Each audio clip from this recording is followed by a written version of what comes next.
మనుషులకు ఒక విశేషమైన ధోరణి ఉంటుంది. వారు ఎప్పుడూ స్వయంగా సంతృప్తి పొందరు, ఎప్పుడూ స్వయంగా ప్రసన్నలు అవరు. ఏదైతే ఉన్నదో దానిని అధికంగా కావాలి అనుకుంటారు. దేన్నైతే పొందుతారో దానిని ముందుకు తీసుకువెళ్లాలనుకుంటారు. అలాగే మీ జీవితంలో మార్పు, పరివర్తన తీసుకురావాలనుకుంటారు. ఇక ఈ ధోరణే ప్రపంచంలోని చాలా గొప్పది. ఎందుకంటే ఈ ధోరణితో వెళ్లటం వల్ల ప్రపంచంలో అభివృద్ధి ఉంటుంది. కానీ ఈ మార్పు వల్ల మనుషులు తమని తాము వెతుక్కుంటారు. వారి జీవితంలో మార్పుని తీసుకురావాలని, వారికి మంచి మార్గం చూపించుకోవాలని, వారి జీవితంలో పరివర్తన తీసుకురావాలని.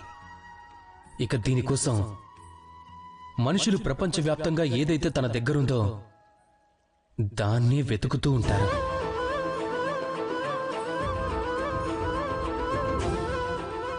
అదేమిటో చెప్పండి.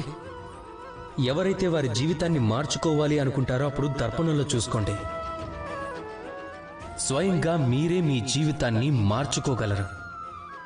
మీకు మీరే స్వయంగా మార్గాన్ని చూపించుకోగలరు. జీవితంలో మార్పు తీసుకురాగలరు, పరివర్తన తీసుకురాగలరు.